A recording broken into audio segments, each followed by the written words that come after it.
Ñañas y ñaños queridos, familia querida de la movida, bienvenidos a un nuevo podcast. Hoy en Quito, provincia de Pichincha, porque la movida se mueve. Hoy tendremos un entrevistado de lujo para tener una charla interesante, profunda. Antes, este programa llega a ustedes gracias a B-Record Producciones. Si ustedes quieren un video de calidad, que conecte con su audiencia, que comunique y que además tenga una gran asesoría en términos de estrategia, B-Record es la mejor alternativa. También llega este programa gracias a Ambato Medical Center. ¿Quieres tener tu propio consultorio médico en el mejor edificio de Ambato, en el más moderno y vanguardista? Ambato Medical Center es la mejor opción. No olvides suscribirte a este programa, que además es gratis. Solo usted aplasta en suscribirse para que esta comunidad siga creciendo, la comunidad de la movida. Ahora sí, un adelantito del personaje que tendremos hoy. Definitivamente una persona apasionada por la política. Él fue candidato a alcalde de Riobamba en su momento, es abogado de profesión, nació en Quito y ama esta ciudad, aunque sus orígenes son también chimboracenses. Y en la gallada del barrio es conocido como El Cabezón. ¿De quién se trata? Les cuento en un ratito. Aquí empieza la movida. Tu consultorio médico propio en uno de los edificios más modernos de Ambato. Ambato Medical Center, un proyecto vanguardista en la mejor ubicación de la ciudad. Contáctanos al 0984-058115. Ambato Medical Center, promotores hospitalarios. La movida con David Romero. People querida de la movida, familia querida de la movida, con ustedes el señor Mauro Andino. Bienvenido, Mauro. Muchas gracias, David. Qué gusto poder compartir contigo y, por supuesto, con toda tu audiencia. Gracias, Mauro. ¿Cómo es la movida contigo, Mauro? ¿Qué andas haciendo de la vida? Bueno, en estos momentos estoy en la política activa. Tuve que dejar la docencia universitaria, mis actividades profesionales como abogado, porque decidí postular como candidato a la Asamblea por el Distrito Norte en representación de Pachacutic. Yo amo la política y bueno, pues es una oportunidad que yo la estaba esperando, así que muy ilusionado, muy contento por lo que estoy haciendo, metido de lleno en la campaña, conversando con la gente, escuchando, aprendiendo también, porque creo que eso es lo más importante. Y bueno, ese es un poco el ritmo de vida que estoy llevando este momento, 100% metido en la política. Qué buena la aclaración, porque lo primero que te iba a preguntar y te me adelantaste es qué mal te hemos hecho como sociedad, qué mal te hemos hecho para que te decidas meterte de candidato asambleísta. No te creas, David, yo creo que más bien lo más importante que uno debe tener como ciudadano es precisamente involucrarse, participar. Yo sé que el programa no debe politizarse demasiado, pero a mí me resulta inevitable.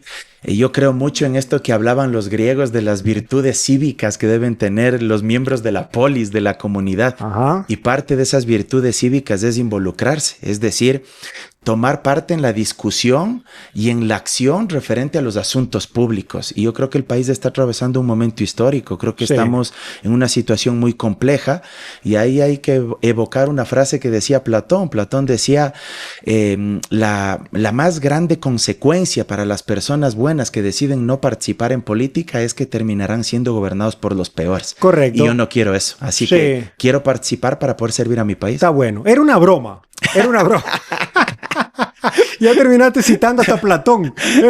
Era una broma. Bueno, yo realmente, a mí no me gusta mucho el tema de la política, pero sin embargo reconozco que debemos estar, digamos, permanentemente vigilantes de lo que hacen nuestros gobernantes y definitivamente preocupados por nuestro futuro. De eso no hay duda. Te veo muy activo en las redes sociales también, ¿no? Me encanta tienes un segmento de El Cabezón Responde. ¿Cómo es esto del Cabezón Responde? ¿Dónde nace la idea? Bueno, eso es resultado ahí del trabajo del equipo de comunicación que me está ayudando. Ahí está liderando mi hermano Edu, que es tu colega, es comunicador él. Sí. le gusta mucho también la comunicación política, no solo el periodismo deportivo, ahora también está incursionando en el periodismo político, entrevistando con un segmento que él tiene, y él fue uno de los que dijo, debemos involucrar la participación de la gente, que tú cuentes parte de tu vida personal o que tú haces en la cotidianidad, así que es un segmento muy chévere que me ha permitido contarle a la gente muchas partes que tal vez a veces no se conocen del político activo, así que contento también por eso. Perfecto, perfecto. Ideológicamente hablando, ¿hacia dónde se alinea Mauro Andino? Yo siempre he sido un hombre de izquierda, progresista, creo en la justicia social, creo en principios y valores que deberían convocarnos a todos, la solidaridad, la empatía, la fraternidad, el trabajo en equipo, si tú quieres florearte un poco más con el uso de los términos, en la acción colectiva. Ajá. Creo en el sentimiento de buena vecindad, que se ha perdido tanto porque ahora prevalece mucho el individualismo absoluto, la codicia exacerbada por tener mucho dinero. No creo en esto de que solo los que están en primer lugar son los grandes triunfadores y del segundo para abajo entonces no sirven para nada.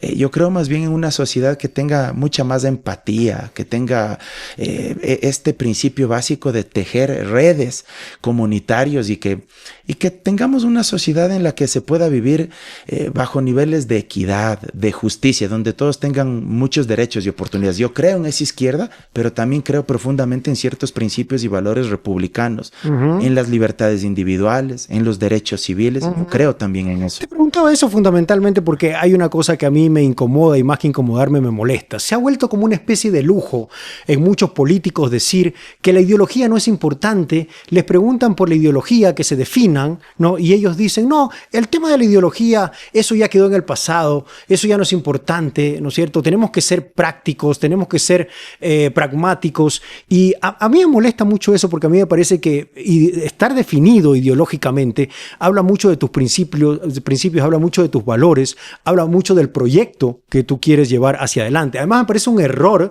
decir que no importa la ideología. Me parece que incluso entre líneas puede leer incluso algo de ignorancia allí, porque además encasillas la ideología en lo político. No toda es la ideología política. O sea, si tú ves, construimos ideología permanentemente o pertenecemos a una ideología. Ahora hay nuevas cosas como los temas ambientales, como los temas de género. Es decir, ¿qué opinas tú de eso? Hay gente que ahora parece que es un lujo decir que no tiene ideología. Peleo constantemente, a veces con algunas personas cercanas a mí o con amigos, cuando me dicen es que ya no hables tanto de las ideologías. Intento tampoco, digamos, sobrecargar la discusión política sobre eso, porque creo que también hay que darle sobre todo y ante todo propuestas a la gente y soluciones que mejoren sus condiciones de vida. Pero sí creo importante hablar sobre la ideología porque creo que es el contenido y el núcleo medular de lo que uno trata de encarnar y trata de defender. La ideología existe. De hecho, quienes dicen que las ideologías no existen, no se dan cuenta que eso también termina siendo una ideología. Así es. Me explico, porque ideología nace precisamente de idea. Correcto. Es decir, cuando tú defiendes una idea, un postulado, estás propagando una ideología. Correcto. Entonces, si es que tú, por ejemplo, tienes una visión sobre el Estado y crees que el Estado debe regular la economía, no un Estado totalitario, pero sí regular la economía para evitar que existan monopolios, oligopolios, un Estado que cobre impuestos de forma progresiva, que paguen más los que más tienen, un Estado que garantice ciertos bienes comunes que deberían pertenecer a toda la sociedad y ciertos derechos fundamentales, salud, educación, alimentación, vivienda, trabajo, seguridad social. Entonces eso es ideología. Del otro lado, tú puedes tener a alguien que legítimamente, aunque yo no comparta, puede creer en todo lo contrario, que el Estado poco más no debe existir, que no se debe cobrar impuestos, que todo debe tener un valor de mercado, es decir, que todo esté privatizado, que todo sea mercantilizable. Bueno, eso también es ideología. Por tanto, la ideología existe y es un error, y a veces también existe una mala fe o a veces un interés solapado para decirle a la gente que supuestamente las ideologías no existen, también para moverse camaleónicamente, para decir, es que yo tomé esta decisión porque yo soy de centro, a veces dicen muchos.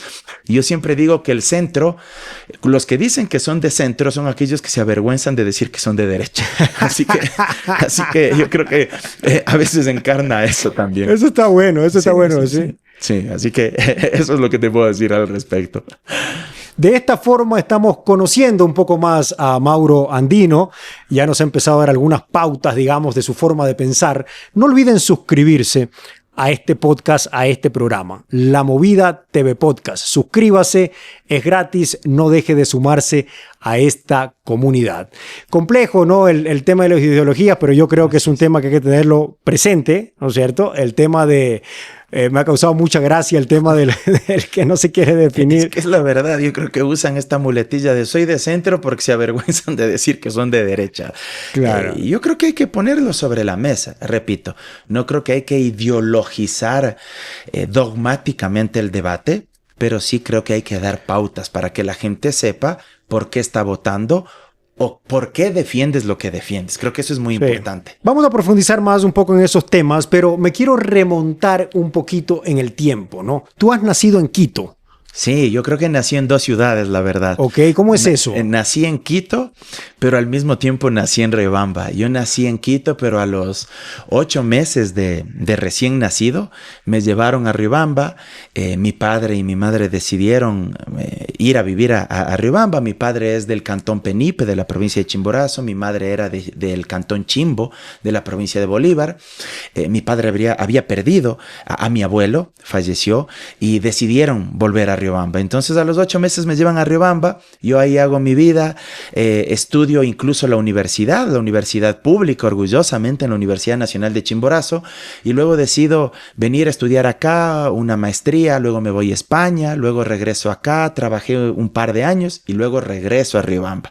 Regreso a Riobamba y allá empiezo a incursionar en política muy chiquito. Intenté ser alcalde de Riobamba y luego pues fallece mi madre ese mismo año que yo perdí la elección para la alcaldía de Riobamba y vengo a vivir ya acá a Quito en el año 2014, febrero de 2015, un 1 de febrero de 2015 a las 5 de la mañana, un martes, vine acá, me acuerdo claramente por algunas circunstancias y desde ahí estoy aquí. ¿Y cuál es el recuerdo más bonito que tú tienes de tu infancia en Riobamba? Es decir, una cosa que se te ha quedado como una fotografía en la mente, un recuerdo importante. Cuando yo jugaba fútbol y mi padre me iba a ver en los campeonatos de fútbol. Para mí eso era maravilloso. Es la primera vez que me preguntan esto y es lo más lindo, es el más lindo recuerdo. Yo amaba que mi padre me vaya a ver jugar fútbol. Para mí era lo más hermoso porque además...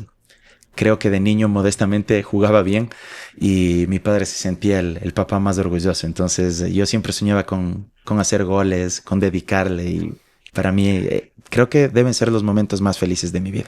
Además es el ídolo en las gradas, ¿no?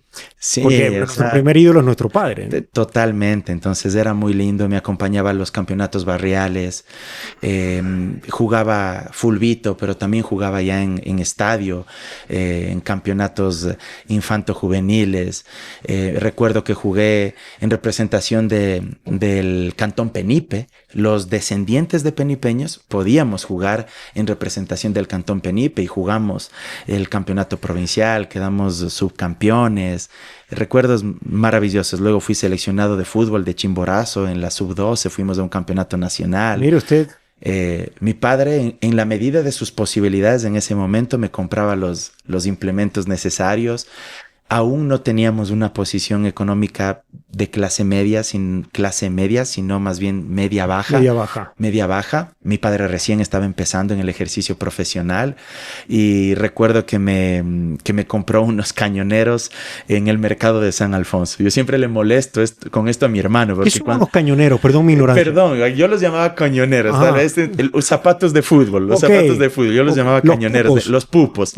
Y yo siempre le molesto con esto a mi hermano porque les sé decir que los segundos siempre tienen un mejor trato que los primeros. Porque los segundos ya tienen una familia mucho más estable económicamente y la familia ya ha prosperado un poco más. Entonces, claro, recuerdo esto, pero con cariño, o sea, no lo recuerdo con mucha ilusión porque... Además nos enseñan esas cosas profundamente. Uno tiene que ser agradecido de esas cosas. Totalmente. Yo he tenido una vida muy similar a la tuya y ya vamos a conversar más profundamente por qué, aunque ya se puede ir mirando por qué. Pero Eros Ramazzotti decía que él le debe su carrera a la pobreza, que él le debe todo lo que llegó a ser él a la pobreza. O sea, es decir, la pobreza le enseñó también de alguna manera y lo forjó también de alguna manera.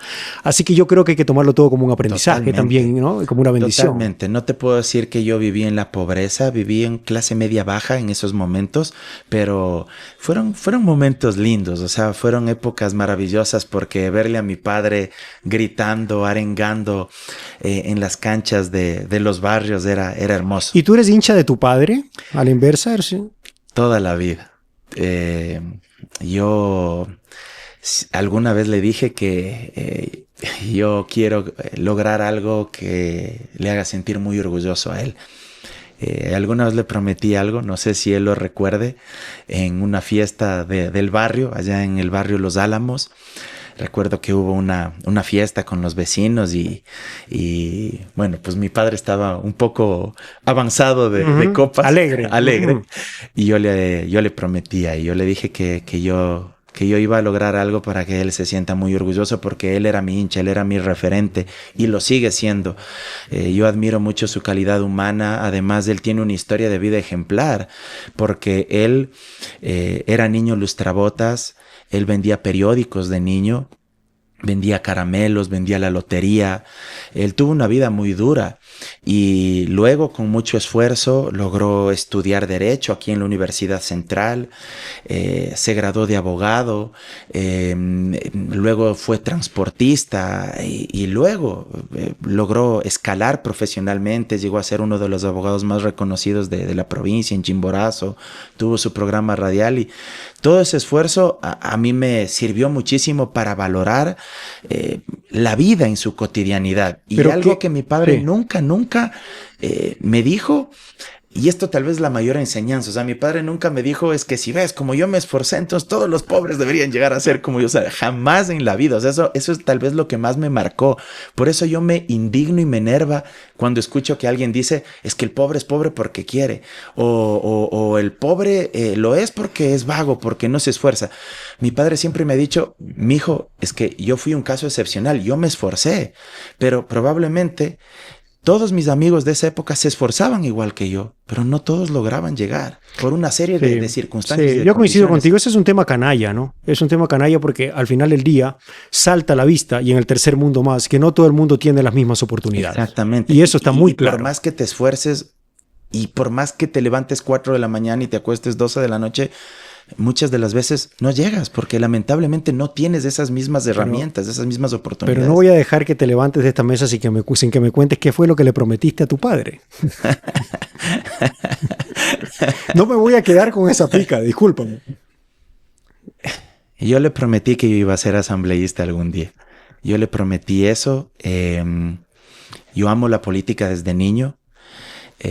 Yo le dije que iba a llegar muy lejos en la política y que iba a hacer que él se sienta el padre más orgulloso del mundo. Creo que no solo le prometí incluso que quería llegar a ser asambleísta, le prometí muchas cosas. Presidente de la República. Seguramente. Probablemente, sí, ¿no? Y le prometí muchas cosas y él amaba verme en los concursos de oratoria también, porque a mí desde niño me gustaron los concursos de oratoria, participaba en la escuela, participaba en el colegio, en la universidad llegué a ser vicecampeón nacional de todas las universidades y escuelas politécnicas públicas y privadas del país, quedé en segundo lugar y amo la oratoria y amo la política desde niño. Él fue uno de los que me inculcó. Él desde niños, a mi hermano y a mí, nos grababa con los cassettes, los antiguos, los de cinta, sí. Ponía un micrófono, conectaba al equipo y nos grababa y nos hacía entrevistas sobre lo que estaba pasando en el país. Por ejemplo, a mí me preguntaba sobre el gobierno de Febres Cordero y de Rodrigo Borja. Yo tenía unos 5 años y tenemos las grabaciones. Luego las pasó a CD y cuando nos graduamos, mi hermano del colegio y yo de abogado, sacó eso en la fiesta de graduación y fue muy emotivo. Ese fue un debate muy particular, ¿no? Sí, y está colgado en YouTube. Está colgado en YouTube. Además hay ese tema, como a veces las formas juegan mucho, ¿no? Lo he visto yo recuerdo vagamente, ahora que lo traes a la mesa, que Febres Cordero, digamos, Borja tenía muy buenos argumentos, pero su mirada siempre estaba clavada hacia la mesa o clavada hacia el piso. Y Febres Cordero le dijo eso. Febres Cordero le dijo eso, o sea, pero si quiere debatir, primero míreme, pues, o sea, míreme a los ojos. Míreme a los ojos. No me baje la mirada. Míreme a los ojos, no me baje la mirada. Y esas cosas que son de forma más que de fondo, a veces pueden terminar siendo determinantes en un debate. Lo ¿no? emocional juega mucho más que lo racional en un debate. Correcto. Y en eso Febres Cordero fue muy hábil. Pero ahí hay algo también, y perdón que meta nuevamente lo político y lo ideológico. La derecha siempre ha repetido la misma muletilla. Rodrigo Borja era socialdemócrata. Ajá. No era ni marxista ni comunista. Correcto. Pero Febres Cordero le acusaba de ser marxista y en el debate le dijo. Claro. Y le acusó de querer acabar con la propiedad privada. O sea, la típica muletilla que la derecha históricamente siempre ha lanzado en contra de cualquier agrupación o actor político de izquierda. Lo mismo pasó con Jaime Roldós y Osvaldo Hurtado. Imagínate tú a Osvaldo Hurtado decirle socialista, marxista en esa época. Una locura. Y ahora lo que es Osvaldo Hurtado. Imagínate, claro. Le pasó al mismo Lucio Gutiérrez, que si bien hoy es un tipo de derecha, pero cuando competía en segunda vuelta contra Alvarito, contra Álvaro Noboa, le acusaban por estar aliado con el MPD poco más de ser comunista. Le pasó a Correa, en fin, a un montón de actores políticos. El tema de la propiedad privada es clásico, ¿no? Sí, totalmente. Es clásico, sí, estoy totalmente de acuerdo contigo, ¿no? Y como dice León Gieco, ¿qué nos dirán ahora que no existe el comunismo? Dice él. Dirán que todos somos enfermitos o drogadictos, ¿no? Pero siguen con la misma muletilla, ¿no? Sí, bueno, pero ya te empezaste a apasionar con el tema político. Regresemos, por favor. Nos han traído unas copas. Gracias. Así que vamos a brindar un poquito. Vamos a brindar un poquito. Salud por esta charla. Vamos a rectificar en el camino para no irnos tanto a la política, aunque ya vamos a hablar de muchas cosas. Bien, estábamos entonces situados en tu infancia, esta admiración profunda por tu padre, y ahora quiero preguntarte, tu padre es abogado, ¿no? Sí. ¿Tu madre a qué se dedicaba? Policía de tropa. Ella previamente se graduó de profesora, de licenciada en Filosofía e Historia en la Universidad Central, y luego por los azares del destino fue a trabajar en la Escuela de la Policía aquí en Quito. Fue profe y luego ingresó ya a la institución policial como secretaria de la policía e hizo su carrera. Llegó a ser suboficial primero. Ella luego se retiró a los 31 años de vida institucional ahí y fue un poco un mix, ¿no? Ahí mi padre siempre ha sido muy abierto, muy liberal, si tú quieres. Un padre muy amigo de sus hijos. Mi madre, en cambio, por su misma formación de policía, mi madre tenía un carácter fuerte. Mi madre era muy rígida, muy disciplinada. Le gustaba el orden. Le gustaba que se hagan las cosas en el momento exacto en que ella pedía y como ella quería. Entonces mi madre era muy dura. Y creo que un poco esa mezcla al final del día me sirvió un montón. Esa sensibilidad, ese corazón noble de mi padre y al mismo tiempo esa firmeza, esa disciplina de mi madre para hacer las cosas y para esforzarte por alcanzarlas. Entonces creo que fue un gran mix. Sí, porque te iba a decir cómo se vive en un hogar con un padre de izquierda y una madre policía. Complejo, porque si nos adelantamos un poquito en el tiempo, yo fui presidente de FEWE, como ya anunciaste. ¿Y te cogió preso tu mamá o no? Me cogieron preso 2 veces. Pero no tu mamá. No mi mamá, pero era muy gracioso por lo siguiente, porque yo salía a las huelgas y esto es real, o sea, no es un invento mío. Salían los policías y muchos me gritaban en medio de las huelgas porque yo tenía que estar al frente, era presidente de FEWE, o sea, no era un dirigente más, tenía que liderar. Y desde el otro extremo, los los policías a veces me gritaban, Andino, ya cálmate, tu mamá dice que te tranquilices y que les calmes a tus amigos. O sea, era muy chistoso. Era gracioso, claro. Y claro, mi mamá sufría mucho en la oficina. Mi mamá no era de las que salía a territorio a hacer controles, sino que hacía labores de secretaría, por suerte, de oficina, porque si no, no me imagino yo saliendo, mi mamá en un operativo y yo ahí como presidente de FEWE. Ahora hice una cosa anecdótica que habría quedado para la historia, una madre que detenía a un hijo por una manifestación. Imagínate, eso habría sido terrible eso. Entonces mi madre sufría mucho. Me detuvieron un par de veces y una de esas es muy anecdótica porque me detuvieron y la policía estaba tan molesta y el oficial que llevaba adelante el operativo, fue en la época del gobierno de Gutiérrez, y el oficial, recuerdo claramente que me dijo, no van a salir en unos 4 días. O sea, nos cantó así clarito. Por suerte, entre comillas, mis amigos de la universidad se encontraron por ahí un bus de transporte urbano y en ese bus estaba un policía que estaba trasladándose. ¡No! Entonces metieron el bus, para decirlo suave, metieron el bus a los patios de la universidad y lo metieron con el policía. Así que... Para lograr sacarte. Correcto. Y luego hicimos un intercambio ahí de rehenes ahí. ¡Qué locura! El bus y el policía por 6 que estábamos ahí, dirigentes estudiantiles detenidos. Celebro tu franqueza. Sí, no tengo por qué ocultar y es claro, algo que yo lo he dicho. Como candidato a asambleísta. Yo lo he contado esto igual ya en algún otro espacio. No hacía detalle, pero sí, pasó eso. Fue muy gracioso porque mi padre ya supo que me habían detenido y claro, vino una delegación de las autoridades de la universidad para hablar con los oficiales que estaban a cargo del operativo y con el comandante, creo, de ahí del regimiento, no sé. Y nos cambiaron. Entonces, claro, salí, mi padre estaba muy molesto. Mi padre me dijo, ya te he dicho que no te estés metiendo más en huelgas, que ni sé qué, pero no, era imposible. Yo siempre fui muy rebelde desde chiquito, porque él mismo me enseñó.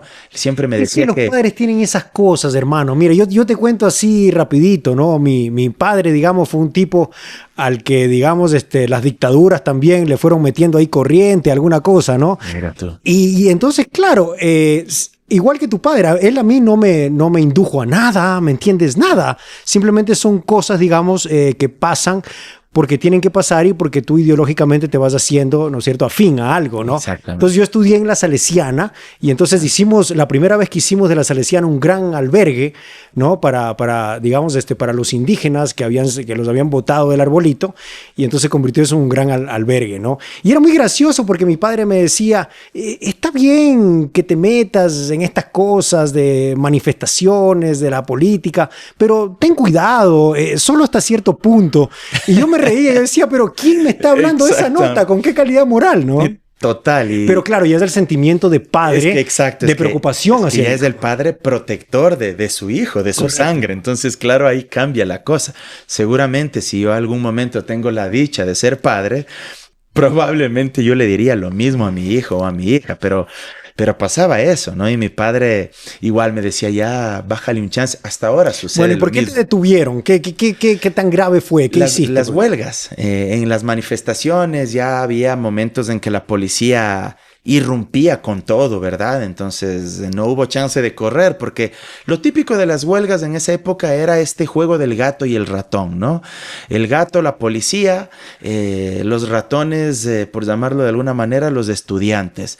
Entonces había determinados momentos en que la policía aceleraba con todo. Oye, ¿y tu mamá no te decía a veces, mijito, ya, dale suave? O sea... Sufría bastante por esos temas, sufría bastante. Sí. Y además le preocupaba que yo le vaya a ocasionar algún problema. Claro. Pero siempre he sido muy terco. ¿O se preocupaba porque conocía a los compañeros? También. Entonces, al final era una preocupación. ¿Qué cosas? Digo, yo hablo de más a veces. Sí, pero, o sea, de verdad, yo, ¿qué te puedo decir? Es que de todo en la policía. Siempre fui muy, muy terco, muy obstinado. O sea, tal vez puede sonar incluso un poco egoísta, pero yo quería ir a lo mío. O sea, yo era presidente de FEWE y quería exigir, protestar por lo que yo creía que era justo. Yo recuerdo que en esa época la protesta fundamentalmente estaba encasillada por el presupuesto a la universidad pública, para la universidad pública. Correcto. Que había sido recortado por parte de Gutiérrez. Ajá. Entonces había una deuda enorme. De paso, de forma paralela, se subieron el costo de los pasajes del transporte público.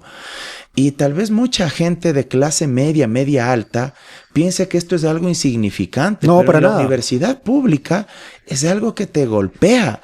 Yo probablemente no sufría de eso. Claro. Pero sí veía cómo mis compañeros no tenían para completar Claro. para el Hay pasaje. gente para la que es decisivo llegar o no llegar. Exacto, que no tenían para completar para el pasaje.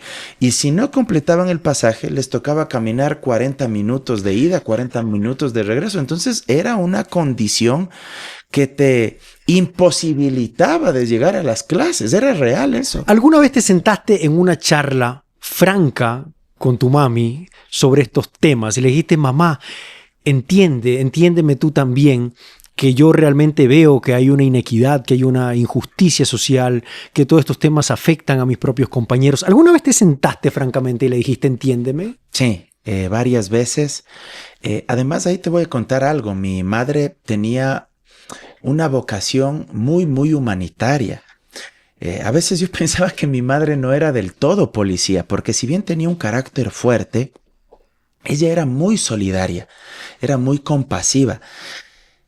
¿Qué no hacía ella a veces por defender a sus compañeros de tropa? La tropa siempre es del sector más vilipendiado, es del sector más ultrajado, más olvidado. Y a veces a sus compañeros de tropa les querían sancionar y ella era la que intercedía ante coroneles, generales, para evitar que no les sancionen. Por eso le llamaban mamanita, les llamaban. Mi madre se llamaba Ana Beatriz, mamanita le decían, porque era demasiado buena. Entonces, claro, yo hablaba con ella y al final sí me entendía, ¿no? Ella entendía, además ella veía que mi vocación era política siempre, desde niño, por lo que yo te decía, los concursos de oratoria, el lunes cívico. Mi madre veía que eso estaba en mi sangre. Uh-huh. Y lo que pasa es que a veces uno quiere ver todo en blanco y negro y ese es un error. Los seres humanos no somos ni totalmente buenos ni totalmente malos. Vive en nosotros esa dicotomía, ¿no es cierto? El bien y el mal, claroscuro, sol y luna, ¿no? Y a veces uno cree que ya policía es sinónimo, digamos, de represión absoluto. Policía es sinónimo, digamos, de, no sé, de violencia. Y realmente habitan otro tipo de sentimientos también en el uniformado. Te puedo decir que en la tropa yo conocí a seres humanos increíbles. Y yo cada que puedo menciono que que soy hijo de quien fue policía de tropa, porque a veces la policía, la institución, cuando alguien comete equivocaciones o excesos, que también he sido profundamente duro yo en criticar eso. Sí, claro que sí. Pero a veces eso hace que se generalice y que se diga, todos los policías son unas bestias o abusivos, y no es así. Yo creo que principalmente en el sector de la tropa hay gente muy humilde, muy buena, que más bien exigiría otro tipo de reivindicaciones y otro tipo de formación. Cuando tú estás en una institución jerarquizada y donde hay un mando tan vertical, tan, si tú quieres, en determinados momentos autoritario, donde te dicen haz y no puedes ni siquiera chistar los dedos, es complicado también para la tropa. Porque Correcto. al final del día tienen familia, Correcto. tienen hijos, tienen pareja, tienen que alimentarse. Entonces es muy duro también a veces entender eso. Y cuando yo conversaba con muchos policías de tropa, tú encuentras ahí el otro lado, ¿no? Uh-huh, y ellos también son pueblo. Uh-huh. La tropa, sobre todo, también es pueblo. Mira algo que mucha gente no sabe. La equidad salarial en la policía no existe. No tengo nada en contra de los oficiales. Tengo familia incluso que son oficiales. Uh-huh. Pero, ¿cómo es posible que un policía de tropa que lleva 22 años en la institución y que puede ser sargento primero, Uh-huh. gane menos que un subteniente que recién va 4 o 5 años en la institución policial? Wow. Y que no solo sea ordenado y a veces hasta vilipendiado por alguien que apenas va 5 años en la institución y el otro va 22 años y aparte de eso gana mucho menos de lo que gana el otro que está 5 años. ¿Ah? Son injusticias sociales que algún rato deberían reverse. Qué locura. Mira, regresemos un poquito al tema de tu mamá. Porque, digamos, la influencia de tu padre en ti es no solo innegable, sino también pública. Sí, ¿No? total. Todos sabemos que Mauro Andino es hijo de Mauro Andino, que, digamos, fue asambleísta. Culto a la personalidad es eso. Sí, ¿tú crees? Y yo no le voy a poner... En la costa le dicen Junior. Acá también tengo algunos amigos que me dicen así. Sí, le ponían el nombre del padre. Y la verdad es que no me agrada del todo, porque eso de Junior suena así como en la onda mexicana del Junior aniñadito. Claro, y eso no, claro. No. Yo eso claro. Sí que nada que ver, pero hoy es duro luchar contra el nombre del padre, ¿ah? A mí mi padre me puso como él. Su nombre. Pero bueno, o sea, yo creo que si tendría un hijo, yo no le pondría mi nombre. No, yo tampoco. Yo tengo un hijo, digamos, al que le puse Joaquín Ernesto, y no tiene ningún... Lindo nombre, ¿eh? Sí, lindo nombre. Ya vamos a hablar también. Está bien. Yo digo las cosas muy frontal. Yo soy un tipo de izquierda. Y yo no tengo ningún problema en decirlo públicamente. Es decir, como yo digo siempre, ya estoy hasta viejo para cambiarme de acera a estas alturas o para cambiarme de equipo. ¿No te parece? O sea, yo creo que las cosas como son en este punto de la vida. Y ya vamos a hablar de esos temas también más adelante. Yo te quería decir algo respecto de tu mamá. Te decía que lo de tu papá lo conocemos bien. Y yo te quería preguntar, todos estos valores que tu madre ha dejado en ti y que tú los atesoras ahora lo haces con un poco más de conciencia ya de adulto. Pero ¿existe algún momento en la infancia que tú recuerdes y que tú digas, por este día, por este hecho, por esta razón, por esa mañana, yo la voy a recordar toda mi vida? Tengo dos. Hay uno, cuando yo era niño, recuerdo que mi madre me dijo que me quería comprar algo de vestir y fuimos de compras una tarde y su idea había sido comprarme mucha ropa. Fue muy especial porque yo no había tenido muchos instantes con mi madre de esa naturaleza. Y recuerdo que fuimos de compras por un montón de almacenes de Riobamba y ella con su uniforme de la policía. Fue una de las mejores tardes de mi vida, no tanto por las cosas que me había comprado, sino por el momento que pude compartir con ella. Es una de las tardes más bonitas que tengo en mi mente cuando yo era niño. Tengo momentos tristes también con ella. Cuando yo era niño yo le pedía que no se vaya, que se quede. Pero ella tenía que irse al trabajo las tardes. Cuando yo ya regresaba de la escuela, yo le decía, mami, no te quedes, quédate conmigo la tarde. Y ella siempre se acordaba hasta el último momento de su vida. Y varias veces me pidió perdón. Ya de grande me decía, perdóname por no haberme podido quedar contigo cuando me pedías. Pero claro, yo entendí ya de grande por qué era. Porque tenía que trabajar. Porque tenía que darme de comer. Eso era muy triste para mí. Yo quería que ella se quede conmigo las tardes. Que se quede conmigo dormida. Que podamos compartir las tardes. Pero claro, no había cómo. Eso me trae mucha nostalgia y no puedo negar que se me corta un poco la voz. Y hay otro momento muy alegre cuando yo participé en ese concurso de oratoria que te había comentado hace un momento, cuando quedé vicecampeón nacional. Ella me acompañó acá y mientras yo estaba dando mi discurso, ella se puso a llorar. Se le fueron las lágrimas mientras yo estaba hablando. Para mí eso fue muy emocionante y fue muy emotivo y fue hermoso porque ella se sintió muy orgullosa de mí cuando dijeron que yo había quedado vicecampeón. Habría querido ganar, por supuesto, habría querido quedar campeón, pero ella se sintió muy orgullosa y lloró mucho, ¿no? Se emocionó. No le importa a las madres si quedas en primero o segundo lugar. Tú eres su ganador siempre. Sí, gracias. ¿Eres su ganador? ¿Eres su hijo ganador? Por decirlo de alguna manera. Yo creo que era mi hermano Edu. Con mi hermano Edu siempre tuve una relación increíble. Además, mi hermano Edu son dos gotas de agua. Tú ves una foto de mi madre y ves una foto de él y son el reflejo. Son dos gotas de agua. Mi hermano siempre conectaba más con mi madre. Mi hermano, yo siempre digo que era el único que podía bajarle los decibeles y las revoluciones a mi madre. O sea, nadie más. Si mi madre estaba molesta, mi hermano le sonreía, le abrazaba, le decía, ya mamita, no te enojes y aplacada, claro. Desbaratada mi madre. Con mi hermano tenía una relación increíble. ¿En qué año falleció? Un 12 de diciembre del año 2014. un jueves. ¿Pudiste estar cerca de ella hasta el... Sí, sí, en realidad ella se despidió de mí. Ese es el otro momento ¿Qué te ha dicho que jamás olvidaré. Mi madre era una mujer muy creyente. Yo la verdad no soy muy creyente y ella me pidió que recemos juntos, que le lea unos versículos de la Biblia, y tu madre está a punto de entrar a la operación de corazón abierto para que le cambien unas válvulas ahí que tenían mal, y yo, ¿cómo no lo voy a hacer? Le dije, claro, mamá. Me dio la Biblia y le leí, ¿no? Le leí, ella estaba acostada, yo al lado sentado, y le leí y oramos juntos. Yo lo hice por mi madre porque la amaba y me sentí obviamente feliz. Luego ella habló conmigo.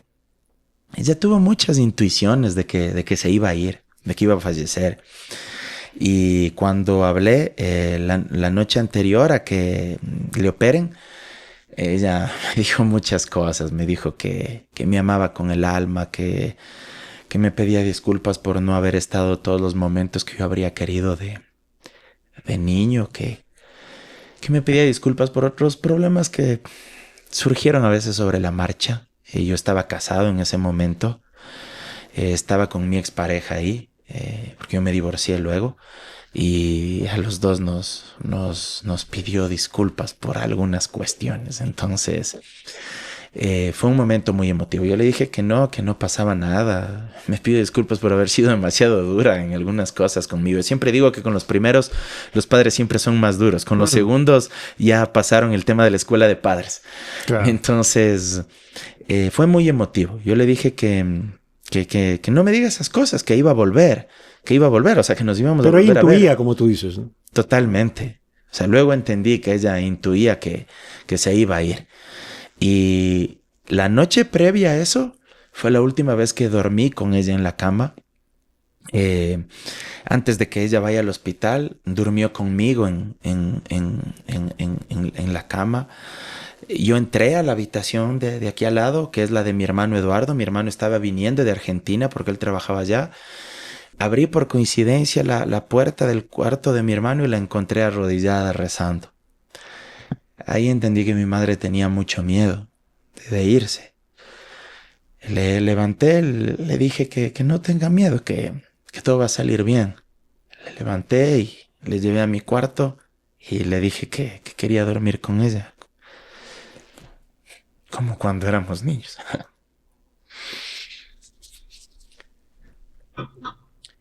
¿Sabes qué hizo mi madre esa madrugada? Lo que siempre ha hecho. Bueno, siempre hizo. Cuando dormía a veces con nosotros, nunca se quedaba hasta el siguiente día. ¿Sabes por qué? Porque ella siempre me decía que una esposa siempre tiene que dormir y amanecer con su esposo. Mi madre era muy conservadora a la antigua. Claro. Entonces a las 3 de la mañana por ahí ya se levantaba. Y yo no quería que se vaya y solo me susurraba al oído y me decía, no, mijito, tengo que ir a dormir con tu papá. ¿Su ausencia tú crees que los unió más a ustedes tres? Absolutamente. Creo que fue algo determinante. Fue el momento más crítico de nuestras vidas. Fue el momento más doloroso también. Creo que nunca esperamos que mi madre se vaya. Era una operación que aparentemente tendría un 95% de posibilidades de éxito. Perdón, ya me puse sentimental. Sí. El vino ya me está haciendo efecto. Y no creo que es el vino. Y bueno, había un 95% de probabilidades de éxito, pero al final no salió, entonces se quedó en la mesa, como se diría. Y fue el momento más oscuro de nuestras vidas. Mi padre, mi hermano y yo atravesamos un momento de profunda depresión. Fueron probablemente de 2 a 3 años durísimos. Yo diría 3 años aproximadamente. Cada uno lo vivió a su manera, muy difícil. También tuvimos conflictos interpersonales porque cuando tu madre muere y de forma tan repentina, a veces empiezan... No tengo vergüenza en contar esto. Sí. Empiezan los repudios, los rechazos. Tú no hiciste los reclamos. esto. Claro. Tú no hiciste esto, o tú Claro. te equivocaste en esto. A pesar de que nosotros siempre hemos sido una familia, pero recontra que unidos, o sea, Unidos. como un puño, o sea, antes de la muerte de mi madre y después de la muerte de mi madre. Pero cuando pierdes un ser amado y de forma tan traumática, porque fue así, o sea, fue en menos de 10 minutos de enterarte que tu madre se iba, luego de que estabas re tranquilo porque pensabas que iba a salir y se iba a recuperar. Fue un shock y claro, eso nos golpeó mucho. Entonces hubo también problemas entre nosotros, cada uno lo vivió a su manera y luego poco a poco fueron cicatrizando esas heridas. Nos dedicamos a correr mucho. Un amigo les involucró a mi hermano, a mi padre y luego ellos me involucraron a mí. Empezamos a correr un montón, llegamos a correr entre los tres hasta 21 kilómetros. Ahí se jodió la rodilla a mi padre porque le hicimos correr demasiado. Somos los culpables de eso. Y logramos salir, ¿no? ¿Sabes qué yo creo, si me permites? Un segundo, Mauro. Hay una cosa que a mí me parece bonita porque la estamos viviendo. Mis padres están vivos ambos, pero vemos que están grandes, como dicen por ahí, que no son eternos. Eso a uno le atormenta, ¿sabes? Sí, pero yo tengo una cosa bonita en mitad de eso que te la quería decir. Yo creo que tanto tu padre como tu madre, que ahora ya no está, tu madre debe haberse ido con la satisfacción enorme de haber visto que ese niño, digamos, por el que ella se sintió tan orgullosa viéndolo en el tema de la oratoria, era un adulto que empezaba a conseguir grandes cosas y que definitivamente era un hombre por el cual sentirse orgulloso, orgullosa en este caso. Entonces me parece que esa es una cosa bonita. Ella se fue con la satisfacción, aunque suene trillado, del deber cumplido contigo. Te agradezco por eso porque todos los días pienso y le pido a mi madre que espero que se sienta muy orgullosa de mí. Cuando las pocas veces que he ido a su tumba allá en Riobamba, porque ella está enterrada ya, siempre le pido lo mismo. Así que te agradezco por esas palabras. Yo creo que sí, tengo la certeza que sí. Y es lindo para nosotros. Por ejemplo, yo acabo de publicar, digamos, mi primer libro, que te comentaba hace un ratito, y qué cosa tan especial poder ver a mí, a mis padres, ¿no? A mis padres, que sí me han visto ser profesional, me han visto incursionar en los medios, pero yo les había prometido que iba a escribir un libro, ¿no? Entonces fue lindo tenerlos a ellos presentes y en la presentación y poderles decir, este es el libro que de alguna manera también les prometí a ustedes, ¿no? Así es. Creo que son los grandes logros y las satisfacciones que la vida también le puede dar a uno. Y que uno devuelve todo lo que han hecho por nosotros, de alguna manera, ¿no? Sí. Entonces, bueno, vamos avanzando a otros temas de los que quería hablar. Tú ahora eres candidato a asambleísta por Pachacuti y quería preguntarte si has caído en cuenta en algo. En tu apellido. Mauro Andino pertenece al mundo andino ahora. ¿Qué te parece esa coincidencia? Sí, lo habíamos pensado en algún momento, te confieso que sí, que es la verdad. De hecho, algún amigo que en algún momento me hizo una propuesta comunicacional, él me había planteado esta idea, asociar el apellido con el movimiento indígena, con lo que es Pachacuti y fíjate tú esas coincidencias bonitas de la vida. Yo vengo de una provincia como Chimborazo. Por usted decía que había nacido en dos ciudades, Quito y Riobamba y Quito. Pero vengo también de una provincia como Chimborazo donde la mayoría de sus pobladores son indígenas.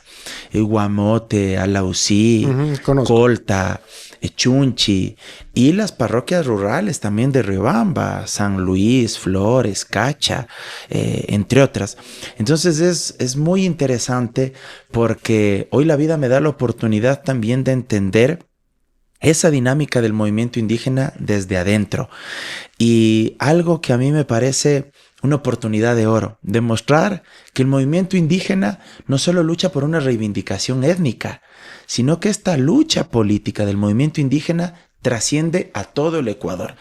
Y yo vengo repitiendo constantemente que este es el instante de unir los ponchos con las levas, los anacos con los vestidos, las corbatas con los sombreros. Claro. O sea, porque la lucha debe ser de todos los ecuatorianos. Y que el movimiento indígena que probablemente representa el campo, la ruralidad, debe unirse con lo urbano, con las clases medias, con los académicos, con los profesionales.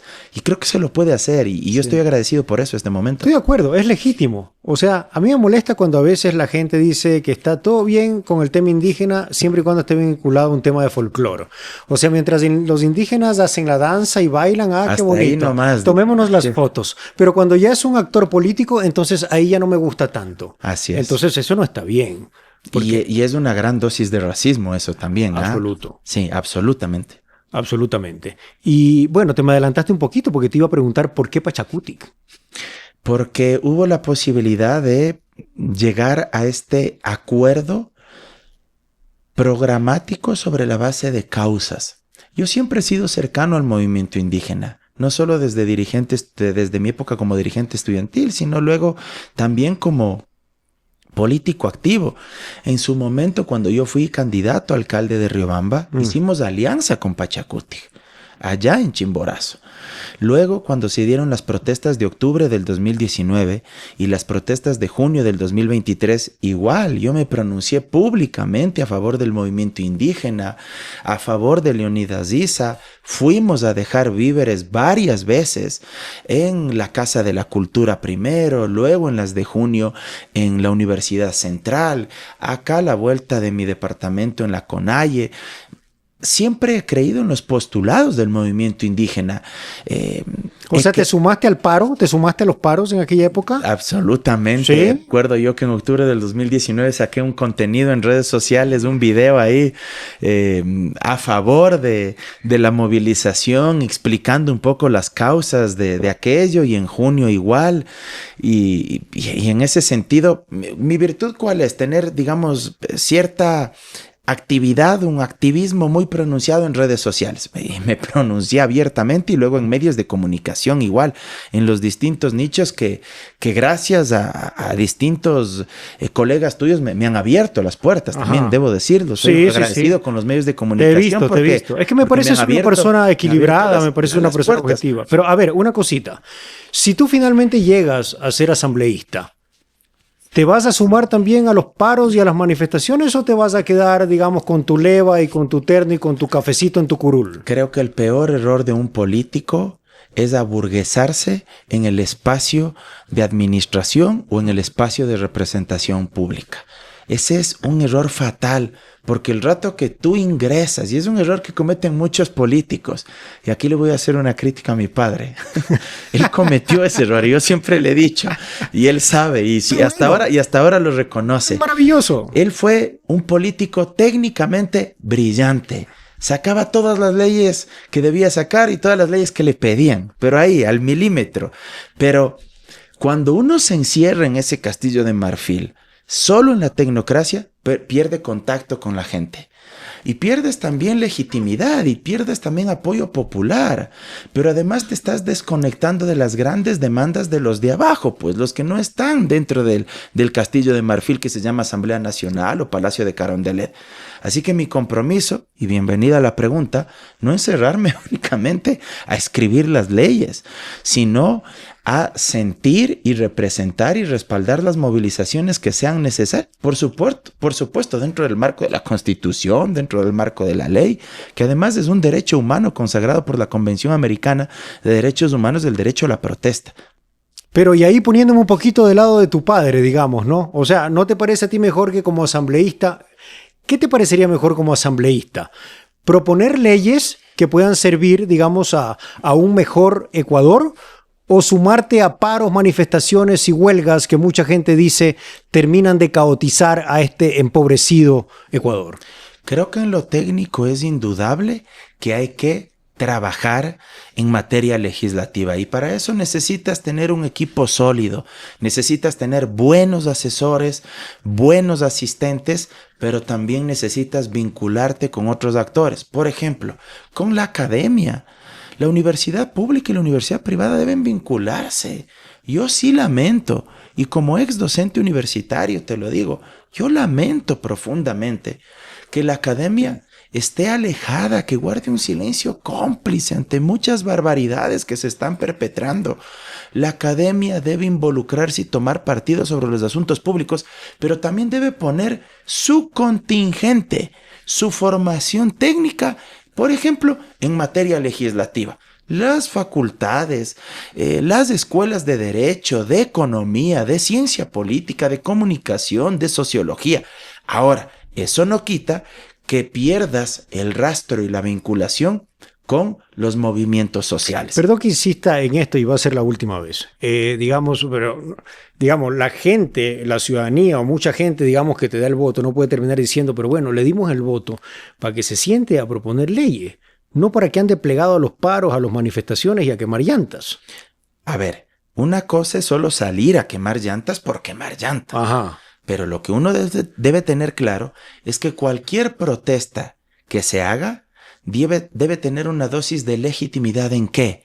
En que uno debe tener la capacidad política y la pedagogía suficiente para explicar el porqué de esa manifestación. Ajá. Digo, si vamos a hacer manifestaciones a la vieja usanza como las que hacía, y que me perdonen los amigos de la MPD, Ajá, a la vieja usanza como hacían los de la MPD de salir a quemar llantas porque simplemente amaneció lloviendo ese día, perdónenme, o sea, claro, también tuvieron manifestaciones de verdad porque no les pagaban a los maestros, pero luego de un tiempo acá se desnaturalizó eso. Ajá. Pero si es que es una manifestación legítima, porque el Estado y las instituciones han sido ya incapaces de responder a esas demandas, hay que decirle a la gente y explicarle. Para eso también sirve el tejido social y las organizaciones sociales, porque ojo con algo, si es que uno solo presenta el proyecto de ley respaldado con las firmas de los colegas legisladores, ese proyecto de ley nace sin legitimidad.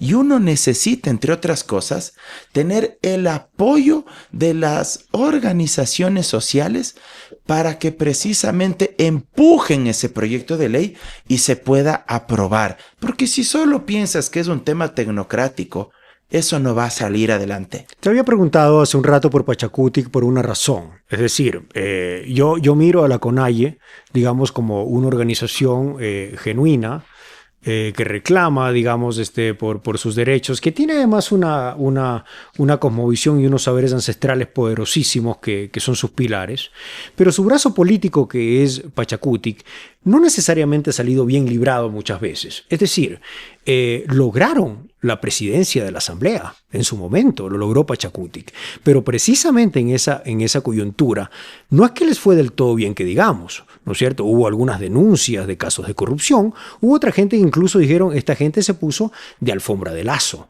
los famosos, digamos, ponchos dorados y esas cosas, ¿no? En ese sentido, digamos, ¿por qué apostar por Pachacutic? No hablo de la CONAIE, de Pachacutic. Porque la matriz originaria de Pachacutic y de la CONAIE, del movimiento indígena en general, reivindica históricamente las mismas causas y las mismas luchas por las que yo siempre me las he jugado. Educación pública, salud pública, seguridad social, seguridad ciudadana, pero enfocada también en la prevención. No en el palo, la bala, la bota, la represión indiscriminada. Yo creo en esos postulados. Reconozco que en lo que me ha faltado mayor formación, pero ahora ando leyendo un libro precisamente para tratar de entender mejor el capitalismo en la era del antropoceno, para entender, entre otras cosas, ¿por qué estamos como estamos con la crisis climática, claro, con la crisis ecológica a nivel mundial? Y para entender también por qué el movimiento indígena reivindica lo que reivindica, por ejemplo, en contra de la minería, en contra de que se amplíe la frontera petrolera. Yo sé que varios actores de Pachacutic han denostado y han ensuciado la lucha histórica del movimiento indígena. Yo mismo fui un contradictor y un crítico feroz de Guadalupe Llori, porque me parece que perdió una oportunidad enorme. Creo que le hizo daño al movimiento indígena.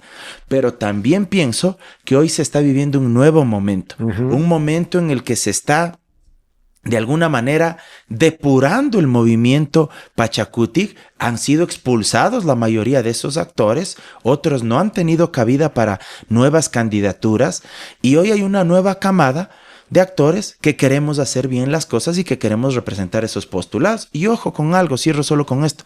Yo no quiero ser únicamente el asambleísta de Pachacuti. Mi enorme compromiso es ser el asambleísta de las izquierdas. Quiero ser un asambleísta puente que una a todos los movimientos progresistas de este país, al menos desde el Parlamento. No estoy ofreciendo que conmigo va a haber una alianza o un frente amplio como el de Mujica para participar en las elecciones. No soy tan optimista, pero sí al menos en la próxima asamblea, para el periodo legislativo que arranca este año, en mayo de este año. Yo sí quiero ser un asambleísta puente, convertirme en un eje articulador que una en función de las causas que nos acercan a Pachacuti, a la Revolución Ciudadana, al Partido Socialista, a la gente de Centro Democrático, a asambleístas verdaderamente socialdemócratas de la izquierda democrática. ¿Por qué no? El asambleísta de las izquierdas. Pero ¿no te da a ti temor, cierto temor, de pasar tristemente célebre como un asambleísta más de los tantos que han pasado tristemente célebres, de prometer todo y de no cumplir nada? ¿No tienes ese temor legítimo, no?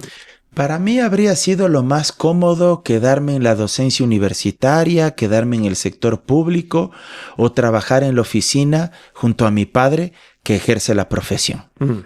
Pero yo no soy de las personas que les gusta lo fácil ni lo sencillo. Yo creo que nos preparamos para lo difícil. Nos preparamos para lo difícil porque yo sí siento en mi corazón y en mi mente que puedo servir a mi país.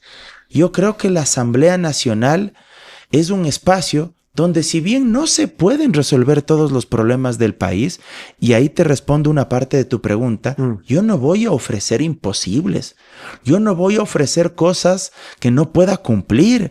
Hay mucha gente en mis recorridos en Cotocollao, en Carcelén, en el Comité del Pueblo, en el Centro Histórico, que me dicen, Mauro, pero tenemos este problema con el parque, con las veredas, o tenemos este problema con los vendedores informales o con los mercados. Yo les digo, eso no es mi responsabilidad. O tenemos estos problemas con las cámaras de seguridad o con el ECU 911. Yo les digo, vea, un asambleísta legisla y fiscaliza. Así es. Yo no les voy a ofrecer cosas ni que obras, no estén ni a mi cosas que no. Correcto. Claro. A lo que sí me comprometo es, de pronto, a coordinar acciones con las instituciones para que puedan efectivamente resolver esos problemas que ustedes tienen. Correcto. Vamos ahí. Vamos a avanzar, vamos a servirnos, digamos, para seguir brindando por esta que ha sido una de las charlas más chéveres que hemos tenido en la movida hasta ahora. Y te voy a preguntar, Mauro, ¿tú crees que el poder cambia a las personas o realmente lo que hace el poder es permitirnos ver a las personas como realmente son? Siempre se habla de esta especie del síndrome de Ubris, es decir, que una persona que llega al poder cambia, se bestializa. Hay hasta investigaciones neurológicas al respecto. Se bestializa. También hay quienes dicen que si no, no habría dictadores, pues, si algunos no se bestializarían, ¿no? Claro. Y espero que el actual no vaya en ese camino, aunque da breves rasgos bastantes rasgos de aquello. De haberse bestializado. De haberse bestializado, de verdad, porque digo, perdón que haga un breve paréntesis, pero digo... Te vamos a dar un paréntesis de un minuto para que seas político. Sí, o sea, porque digo, ¿cómo se llama el presidente que a pesar de que la Constitución y la ley le ordenan dejar el poder, no lo hace y se niega a hacer? Pues eso se llama dictador. No le ordena la Constitución ni la ley dejar el poder ya para siempre, pero sí transitoriamente, sin embargo se niega. ¿Cómo se llama el régimen político donde las Fuerzas Armadas dirimen los conflictos políticos y los conflictos judiciales? Es decir, suplantando el papel de los políticos y el papel de los jueces. Pues eso se llama dictadura. Yo no me imagino a los jueces o a los políticos metiéndose en un campo de batalla en medio de un conflicto armado y diciéndoles a los militares, ustedes vayan a hacer política que nosotros nos quedamos enfrentando acá a los agresores externos. Pero volviendo al punto. Entonces, yo sí creo que el poder en muchas ocasiones marea. Yo ahí sí quiero apelar a lo que yo he vivido con mi padre. Mi padre fue legislador y yo aprendí muchas cosas buenas de mi padre y también de ese proceso político del cual él fue parte, de la Revolución Ciudadana. Y aprendí de lo bueno, pero puedo decir también que aprendí lo que no se debe hacer. Aprendí los errores que se cometieron. Y eso a mí me da un bagaje muy importante, porque además de mi formación política y jurídica y de la experiencia propia que yo he podido aglutinar, también tengo esa capacidad de haber observado muchas cosas. Desde la Constituyente de Montecristi, los 2 periodos que estuvo en la Asamblea mi padre, el congresillo en el que también estuvo. Es decir, yo pude observar 4 periodos legislativos de alguna manera. Y eso me permitió a mí entender las cuestiones positivas, por ejemplo, las políticas sociales, la inversión del Estado para garantizar y otorgar oportunidades a la gente. Pero también, por ejemplo, me dio la oportunidad de entender que cuando un presidente no escucha lo suficiente, corre el riesgo de desconectarse de los propios movimientos sociales que lo llevaron al poder. Y eso a mí me da un mensaje. Creo que los políticos, para no dejarse envanecer, necesitamos siempre tener el oído atento. No ser como los caballos de carreras, percherones, que se ponen estas orejeras, en fin, y solo miran hacia adelante. Creo que hay que tener el oído atento para escuchar y tener humildad para reconocer los errores. Vamos a ir cerrando la entrevista, muy a mi pesar, Mauro, con un par de preguntitas. ¿Mauro Andino carga con alguna culpa? Sin duda, sin duda. Yo me arrepiento de no haber compartido más con mi madre. Si algo a mí me atormenta permanentemente es no haber vivido más momentos con ella. Uno piensa que la vida es infinita. Solo cuando la muerte toca tu casa, entiendes entonces que la vida es finita, que la vida tiene un principio y tiene un final. Yo veía la muerte de mis padres, de mi madre en este caso, algo inimaginable. Y esa es una gran culpa que yo tengo. Y ahí un hecho puntual. Mi madre quiso ir a mi grado de máster en Derecho Parlamentario y Electoral en la Universidad Complutense de Madrid en España. Yo vivía ya 1 año. Y no le dejé. Le dije que para qué va a gastar, que el viaje a España cuesta mucho. Me arrepentiré toda la vida de eso. Y me dejas algunas enseñanzas, a mí que tengo mis padres vivos. Y que tenemos muchas coincidencias, muchísimas coincidencias, la verdad. Yo también tengo un padre, digamos, muy ideológico, ¿no es cierto? ¿No? Muy de izquierda, ¿no? Y una madre que es el otro lado, pero no por eso, digamos, una mujer maravillosa, de la que he aprendido, digamos, es una mujer increíblemente creativa, increíblemente emprendedora, una mujer tremendamente hábil con las manos, ¿no? Entonces, mientras mi padre leía teoría política o marxismo, mi madre leía las novelas de Julio Verne, y todo eso va dejando en ti algo.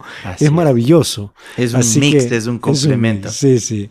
Bueno, ¿qué es lo más inteligente que has hecho en esta vida? Híjole, esa sí que es la pregunta más complicada. Tenemos tiempo. ¿Sí? Aunque la producción dice que no. Me muestra unos carteles la producción acá, ¿tú sabías? Me dice, van 40, van 50. Haber rezado con mi madre esa noche en el hospital, a pesar de que teníamos serias diferencias respecto de la religión. Creo que esa noche hice lo más inteligente de mi vida. Haberle dado esa alegría, porque ella sabía que yo no era muy religioso. Haberle dado ese gusto de haber rezado con ella y de haberle leído algunos versículos de la Biblia. El Salmo 91, recuerdo perfectamente. Creo que es lo más inteligente que he hecho en mi vida. Linda respuesta. Linda respuesta. Todos los seres humanos tenemos un sueño, como un motor que nos impulsa permanentemente a seguir, no necesariamente vinculado con lo económico, ¿no? ¿Cuál es el sueño de Mauro Andino? Quisiera ser presidente de la República. Quisiera ser presidente de la República.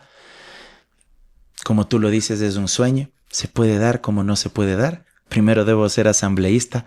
Veamos si cuento con el voto popular, con la confianza de la gente del Distrito Norte acá en Quito, que me respalde por Pachacuti y las listas 18. Y creo que la carrera política debe ser eso. Debe ser escalones. ¿Sabes qué aprendí yo de mi derrota en la alcaldía de Riobamba? Que yo me había apresurado. Yo podía tener formación. ¿Cuántos años tenías? Política. Yo tenía 30 años. Era muy chiquito. Y yo tenía la pasión, la vehemencia. Yo siempre les digo a mis seres amados que yo en esa época era mucho más lanzado de lo que soy ahora. Pero probablemente me faltaba mayor madurez emocional. Probablemente me faltaba ese olfato que te da la experiencia, que te dan los años. Y entendí que de ese error yo tenía que aprender. Y al contrario de derrumbarme y de quedarme ahí estancado, yo dije, voy a seguir preparándome y seguí estudiando, Correcto. seguí leyendo. Y han pasado 11 años prácticamente de eso y ahora quiero llegar a la asamblea. Imagínate tú acá en Quito, la ciudad donde nací, en un escenario mucho más complejo de lo que puede significar hacer política en una provincia. Estoy contento y espero llegar a la asamblea y luego, ojalá, no digo que el próximo periodo, en algún momento sí, haciendo trayectoria, haciendo carrera, aprendiendo más sobre el sector público, también sobre el sector privado, llegar a la presidencia. Correcto. Vamos a hacer un jueguito de palabras para finalizar, que nunca viene mal. Antes de eso, no se olviden de suscribirse a La Movida TV Podcast. Solo aplastan en suscribirse, que además, Mauro, es gratis, ¿no? Gratis ver estas conversaciones tan interesantes como, por ejemplo, hoy la de Mauro Andino. Me va a responder usted en una palabra o en una frase, ¿no es cierto? Estas palabritas, nombres de personas, ¿no es cierto? Entonces ahí sí necesito el vino al lado. Por favor, por favor. Pero no crea que voy a yo incurrir en los mismos nombres de siempre. No, me da hasta pereza, la verdad. Sí, sí, porque si no siempre preguntan Sí, lo mismo. sí, Ya me imagino. ya. El capitalismo.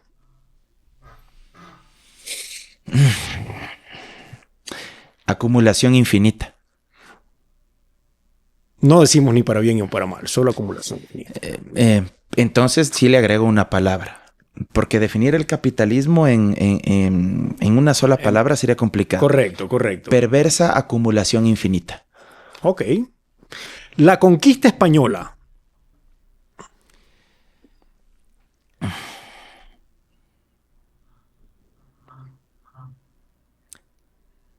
Explotación de nuestros pueblos y nacionalidades indígenas. Si me permite, solo así una línea, ¿ya? Por favor.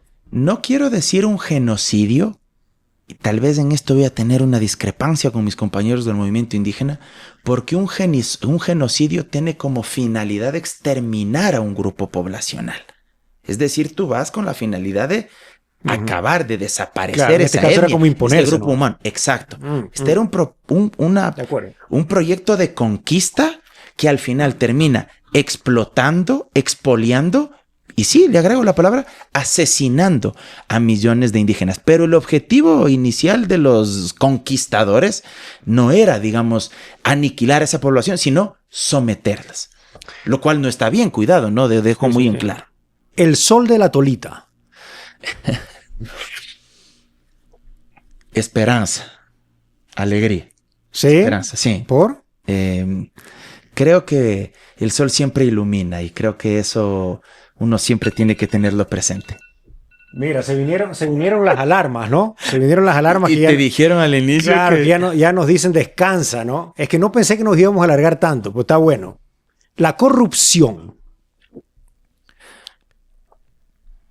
Un cáncer que debe ser extirpado, aunque en un sistema capitalista siempre existirá peligro de la corrupción. Huelga. Un derecho humano. Sin la huelga no tendríamos salario básico, no tendríamos licencia por maternidad y paternidad, no tendríamos 8 horas diarias de trabajo, no tendríamos licencia por enfermedad, no tendríamos vacaciones. Las vacaciones que tanto ama la gente. Sí, y aquí sí quiero ser más ideológico. La gente cuando te tilda de comunista o de socialista debería saber que gracias al socialismo y al movimiento obrero tuvimos precisamente todos los derechos que acabo de describir. Plenamente de acuerdo. Policías. Aparato represivo del Estado para mantener el orden y cuando se les da demasiado poder para subvertir ese propio orden democrático. La Madre Teresa de Calcuta.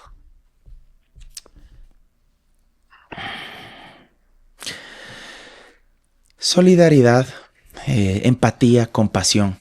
Mussolini. Fascista, dictador, asesino. Murió colgado, ¿no? Y arrastrado. Ecuador. Mi patria amada. Cuando me fui a estudiar en España soñaba todos los días de mi vida con volver a Ecuador. Y te lo digo así de corazón. Soñaba todos los días con volver acá al país.